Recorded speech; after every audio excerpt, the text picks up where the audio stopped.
Welcome to Influential Entrepreneurs, bringing you interviews with elite business leaders and experts, sharing tips and strategies for elevating your business to the next level. Here's your host, Mike Saunders. Hello and welcome to this episode of Influential Entrepreneurs. This is Mike Saunders, the Authority Positioning Coach. Today we have with us Corey Baker, who's a retirement specialist with KK&B Financial Services, and we'll be talking about the importance of income for life. Corey, welcome to the program. Thanks, Mike. So honored to be here. Love what you do to serve so many people, and I love being able to have conversations and add value where I can. So I look forward to chatting with you. Yeah, I like that wording, adding value, because that's what it's all about. It's just about helping and teaching and advocating for people just to understand concepts and things. So I want to dive into this income for life because that sounds like a nice, solid, peaceful concept. So I want to learn all about that. But before we dive in, give us a little bit of your story and background and how did you get into financial services? Well, I feel like helping people and solving problems and helping people become better is just something that I've always really had a mission for. I was in pastoral ministry for a long, long time. I led a church in Florida of about 750 people or so. And I'm a best-selling author. I have a personal health and wellness and mindset type of a book called Chasing Better. You can get that on Amazon. And I've always just had this desire to help people to grow. I feel like I'm someone that has just really focused on that aspect. And that as I've grown, I think life is lived in seasons. You know, we as you know, most people that are probably listening to this, we're in a different season of our life. Before the podcast, we were talking about our different seasons with kids. My kids are going into junior year in 8th grade, and yours are getting ready to go off to college, and they're married. Like, we all navigate different seasons of our life. There's spring, there's winter, there's fall, there's summer. We're all in different seasons of life. And I feel like as my seasons of life have changed, my passions have changed. I've always been interested in finance, mainly because I think that for so many people, it's one of the main causes of stress. It's one of the main causes of unhappiness. I've always, again, whether it's with spirituality, I've been a wellness coach for a long, long time. And now I've kind of navigated into the financial space. And one common theme that I found was when dealing with working in church, when dealing with the books that I wrote, when dealing with counseling, when all the different things, that this money thing really kind of came to the head of a lot of things. And as I started to, as I'm getting older, now this is just the group of people that I'm with. Lots of people having questions about retirement and wondering if they're going to have enough money and all those things. So it just really formed a passion in me, and I'm pretty tenacious when I figure out something that I want to go after. And so I just dove headfirst into what can I do to help solve the problem that people have of running out of money in retirement. And that's what got me into this. And I love helping people to do that. It's neat hearing that progression of you guiding people through the stage of, or the pillar in life of spirituality and health and wellness. And that is a huge thing. And now finance, and there were probably there's crossovers in all of them. When you were talking to someone about one area, then it would cross over into the other. And, it makes me think too about, the health aspect. I know that when we think about retirement back in the old days, it would be like, oh, well, you retire at a certain age here, and then you need your money to last to this certain age. Well, now with people taking better care of themselves and healthcare getting better and we're working out more and eating better, now that age has gotten a little bit longer. So there's a more heightened need for really planning for retirement. And really the topic of this conversation here is income for life. Meaning we need that flow, that cash flow of income for life, because you're going to need some funds, and probably more funds than what you write down on a piece of paper today. If you said, here's what I'll need in retirement every month, it's probably going to end up being more than that. So talk a little bit about what's the true purpose of your money saved for retirement? Well, I think there's several questions that we ask ourselves, right? The truth is, there's really two things that we don't know. There's a lot of things we don't know. There's some things that we do know. Most of us are experts about one or two things. I love talking about bowling. I love talking about the Cubs. I love talking about the Bears. I could talk to you all day about those things. I feel like I'm pretty well versed in those areas. There's a lot of things that I know.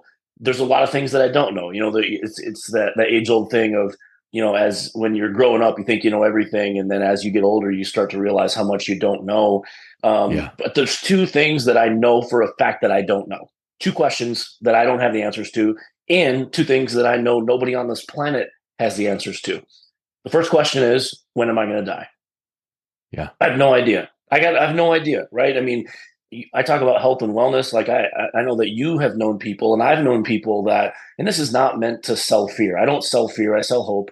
But the truth is, I think it's about being prepared. And I'm sure that you know people well that were perfectly healthy and then had something out of the blue come that they didn't expect, whether it be an accident or whether it be just a fluke health thing that just came out of nowhere, right? And then vice versa, where there's people that don't take very good care of themselves and they put themselves in all kinds of harmful situations, and then they live to be 102 years old. It's just, Yeah. there's a lot of things that we don't know, that there are a lot of things that are out of our hands. I could be the best driver in the world. I have a couple of childhood friends that a couple of weeks ago, husband and wife on the interstate, stopped in a traffic jam because of a semi that went off the road, got rear-ended by a box truck, killed them both instantly. They had two little boys. The little boys were not in the car. But again, that had nothing to do with their driving ability. That had nothing to do with, that was just 100% wrong place, wrong time. We don't know. And that doesn't mean that we should walk around life afraid, but it does mean that we should be prepared. We don't know. We don't know when we're going to die. The second thing we don't know is, we don't know what the stock market's going to do tomorrow. We people ask us these questions all the time. Like, my girls are all into like the superhero movies and stuff, and we've always asked this question: like, if you could have one superpower, what would it be? Right? Would you want to fly? Would you want to teleport? And my answer is always the same. I wish I knew what the stock market was going to do tomorrow. That would be my superpower. If I could know beyond the shadow of a doubt what the stock market was going to do tomorrow, that would be the superpower that I would want. Now, we can make educated guesses, right? We can study, and we can read a lot of books, and we can buy into companies, and we can bet on the S&P, and we can do all these things, and those are educated guesses, but we don't know. We don't know. And so because of that, as we get older, our risk tolerance tends to change. As somebody who's a young investor, you've got a 401k, you've got an IRA, you put it in the market, most likely it's going to experience some ebbs and flows, some ups and downs. Your portfolio is going to grow by 20%, and then it's going to go backwards by 20%, but normally it's going to be trending up. The problem is, as we get a little bit older, we don't have as much time to recover from when those market dips come, and they do come, and they will come. The issue is, we just don't know. We don't know. We don't know when those are going to happen. And so you see, as people get older, they tend to re-diversify their portfolio into putting their money into something that is safer. And there is absolutely no safer play than a fixed indexed annuity with an income rider for life. There is absolutely nothing on the market that beats that when it comes to safe money. And I feel like that's what I do. I love bringing peace of mind. I sell sleep insurance. This is crazy, but I was reading this stat the other day, and it said that more seniors today, you mentioned that people are living longer, more seniors today are worried about running out of money than they are about dying. Wow.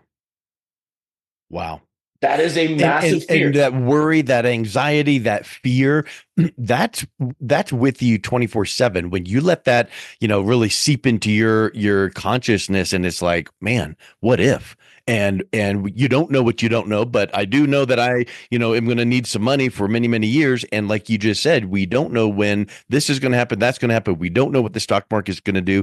But one thing is for sure, and it kind of gets back to that question, what's the true purpose of your funds saved for retirement? Well, the true purpose, in my opinion, would be to be able to know you're going to have enough funds to make it to and through retirement. And that's what you just said. If the fear is, will I have enough money? Well, the true purpose is to have enough money For sure. And that's where that income for life and that's where that guarantee comes in. So talk a little bit about some of those sources of guaranteed income for life, because I think that a lot of advisors, you pick 10 advisors and they'll go, "Oh yeah, we give you income for life." Well, then you look at their recommendations and it's in some of these, stocks and things. And it's like, yeah, but what if the market turns? And they're like, yeah, but Mhm. and they kind of backpedal. So what do you say, with that fixed index annuity, like you're mentioning, how is that different than some of the other recommendations that will come out? Well, I think that there's a lot of things that are speculative. And here's, Yeah. you could talk about, hey, the safest place to be is real estate. Well, maybe. I mean, you could. I remember in 2007 and 2008, Yep. when I lived in Florida, my wife and I bought our first house, and we bought this house. This was back in a different time, but we bought, and get this, we bought an interest only. We had an interest only loan. It was a 3 bedroom, 2 bath villa, interest only loan. Now, no, nowadays they would never give us that loan, but at this Yep. time, the market was flying so much. You could buy a $200,000 house, and 6 months later, it was worth $230,000. So you're not paying off anything on your mortgage, but you are getting equity. At least that's what you thought. Yeah. But what we didn't see was that this was a house of cards, and none of us saw this coming. So we bought this house in 2007 for $220,000, interest only, making payments, doing what we can. There's all these arms coming. We were 24. We were dumb. We didn't know any different, but this was what everybody was doing. So we bought this house. 18 months later, the crash happened. We short sold that home for $52,000. Oh my goodness. That sets you back for a while. Now, again, we didn't know, Yeah. right? And you could Yeah. say that was a dumb decision, and you'd be right in saying that it was dumb. One of the first things that And I you know asked what people, any real estate professional at that time would have said? Look back at the last 30, 40 years. Real estate's Mhm. always been, and here's what's been going on the last 6 months to 12 months. And you take that and overlay that to today when someone talks Right, about retirement and they go, oh, look at the stock market for the last 30, 40 years. Look at for the last 3 to 5 years. Yeah, there's some ebbs and flows, but it always comes back. But depending on your age, you might not be able to right. stomach opening up your statement going, oh my word, it dropped X percent. How about just that? You said something really in passing, but it stuck out to me. Sleep insurance. Yeah. Yeah, how many people, and I know I have, and I think that's part of one of the reasons why I'm so passionate about this is because I know what it's like to lay awake at night and not be able to sleep because you have so much stress and worry and fear Yeah. associated with money. There is nothing that, it's like, I guess for me, financial fear is kind of like, you live out west. When you get up in the mountains and the air gets thinner, it gets harder and harder to breathe. Hmm. And you're, I don't know if you're a Broncos fan, but in Denver, there's such a home field advantage that the Broncos have Yeah. because so many people come play there and they're not used to the elevation. Breathing Yeah. is possible. It's just more challenging, and you got to get used to it. And I think financial stress does that to us too, where it just makes breathing more difficult. It makes life more difficult. It's like a tooth. You ever had a toothache? Like if you have a toothache, nothing else in the world matters more than that toothache. Somebody could come to you and put a winning Powerball ticket in your hand, and that's all fine and good, and you're excited about it, but you cannot stop thinking about that tooth. It is all encompassing. It is all you can think about, is all you can focus on is I got to fix this tooth. And I think that's the way that it comes with money a lot of times. When I'm having conversations with people, one of the first things that I ask people, one of the very first questions is, this money that you have in a 401k, IRA, 403b, in a brokerage account, is this a plan for living or is it a plan for dying? Yeah. What is the purpose of this money? Are you wanting to use this money? But there are so many people that just are really focused, because here's the thing, and we'll talk about this maybe another time.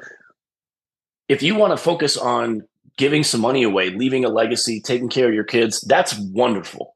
Leaving money to your charitable organization of choice, leaving money to a cause, leaving money to a church, awesome. There are amazing ways to do that.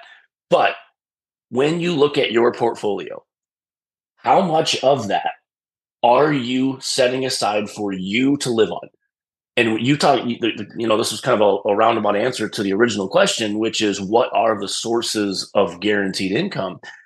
There's not many, right? Because you have Yeah. money in an IRA, 401k, that is not really guaranteed. Because again, nobody Yep. knew when 2008 was going to come. Nobody knew that COVID was going to be there. Nobody knew what inflation was going to do, like it has over the last several years. There's a lot of things that we don't know, but there's a couple things that are guaranteed. Like if you have a pension, that is guaranteed. You will get that pension until you die or until that if that company goes under or something. But you have a pension, right? That pension, that's guaranteed income. Your Social Security, that is guaranteed income. Now we could have conversations about this, about politicians and Yeah. all those different types of things, and they're raising retirement ages, and we're kind of at this bubble where is this, or can we fund Social Security? But at least for the time being, right? Your Social Security that you get every month, that is guaranteed. You're going to get that. So what I sit down with people is let's look at what is guaranteed. And then let's have a conversation about what a fixed indexed annuity with an income rider would look for you. And then we can start saying, okay, let's cover your needs. And this is the play that I have with people, not the play, but the conversation. Let's look at what you need to live first. How much do you need to live a comfortable life, doing all the things, taking care of your bills? The happiest people, the happiest retirees that I've met are ones that have no debt and have guaranteed income. Yeah. That doesn't mean that you don't have Right. stress. You still have kids that need things, and you still have traffic, and you still have politics to stress you out, and your sports teams and all the things, Mm-hmm. right? But if we can take care of debt, income for life, that is such a stress, that is like a breath of fresh air. That is just this sigh of relief, and that's what I love giving to people. I love giving them a sigh of relief. I can't take all your problems away. What I can do is help you solve some of the greatest issues and problems that you're facing, so that life becomes a little bit easier dealing with all the other things that you got to deal with.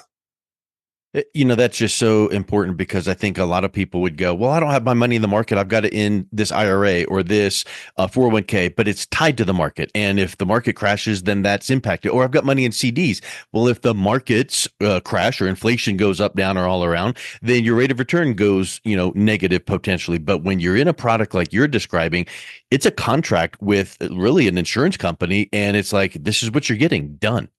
And it's guaranteed. And it's long term. And when you set it up the right way, it gives you additional benefits. So I think that you said something really, really strong, which is let's just look and see how that would look. Not every single person you talk to needs this exact thing because everyone's different.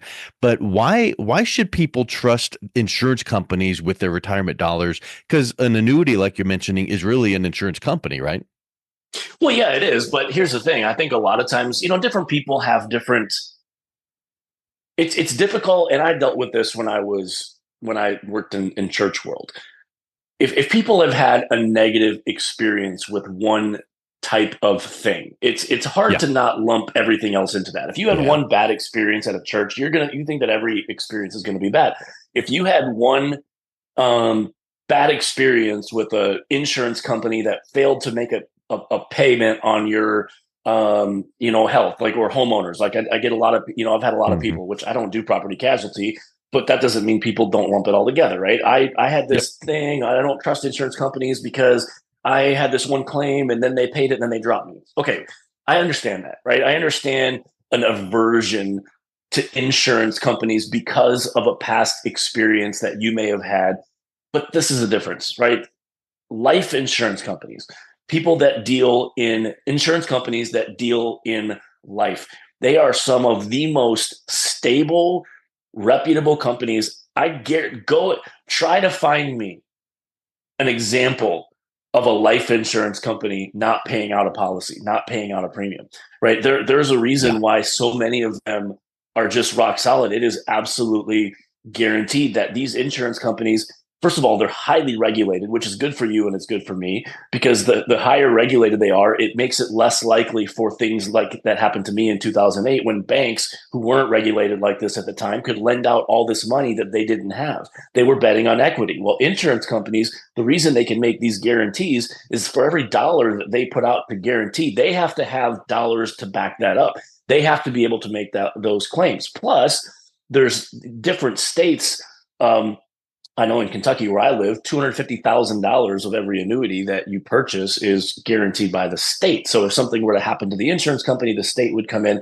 So there are rock solid guarantees. If you want to figure it out even different ways, there's a lot of pretty smart people that invest in insurance companies, Warren Buffett being one of them. Yeah. That insurance companies, and a lot of these insurance companies have insurance themselves. It's called reinsurance. So there is not a safer place. Now, here's the thing. Could an end of the world catastrophe come, and is my money guaranteed if a meteorite hits the world and we go into another ice age and aliens attack the earth? Listen, if that's happening, then we've got a whole other list of issues that we've got to worry about. And my biggest thing is not turning into a zombie, right? That's my biggest concern. Yeah. My biggest concern is not, am I getting my 5.4% that I had guaranteed? Right. So yes, people, kind of come back at you with like, well, what if this? Listen, if the end of the world happens, yes, your money is probably going to have some challenges, right? But we're going to have challenges finding food at that point. So again, that goes back to, there's so many things that are outside of our control, but of the plays that are out there, here's what I would say. There is no safer play than this. Now you could say, well, here's my play. I'm going to take all my cash and I'm going to bury it in a mattress somewhere, and I'm going to just live on that. Well, yeah, you can, but that's going to be eaten away by inflation, and it's going to lose value. And that $100 that you think is going to get you so far is going to get you even less further, down the road because of inflation. So that's why I love indexed annuities with income riders, is it protects you 100% from loss, and it allows you to grow and participate in some of the market's gains. So it's really a win-win. And you said the word fixed. We like that. Guarantee. We like that. Income for life. We like that. So if this is interesting to you, reach out to Corey, have him look at your situation, your goals, where you're at, where you want to be, and see if this is a good decision for you. And I think that is just spectacular how you laid that out. Corey, if someone is interested in learning a little bit more and reaching out to you, what's the best way they can do that? So, and last thing I will say just quickly is I think one of the things that I love to do when I have conversations, I think sometimes people are a little bit hesitant to have a conversation with someone they don't know. My first and foremost mission is to help you figure out what your plan is. Most people don't know what the plan is. Let's figure out what your plan is. If the plan includes annuities, great. If it doesn't, that's fine too. I get so much joy out of helping people figure out what the plan is, even if that plan doesn't include me. So let me help you find out what that plan is. If you want to reach me, you can find me. Our website is www.KK&B.com, KK&B.com. I'll even give you my number, right? This is my personal number. If you want to call me, you want to text me, I will return your call. I will be in contact. That is one of the things that my clients tell me all the time. I'm very, very responsive. You can reach me at 859-880-2164, or you can send me an email, Corey, Corey, don't forget the E, at KK&B.com. Excellent. Well, Corey, thanks a million for coming on. It's been a real pleasure talking with you today. Thanks for having me. You've been listening to Influential Entrepreneurs with Mike Saunders. To learn more about the resources mentioned on today's show or listen to past episodes, visit www.influentialentrepreneursradio.com.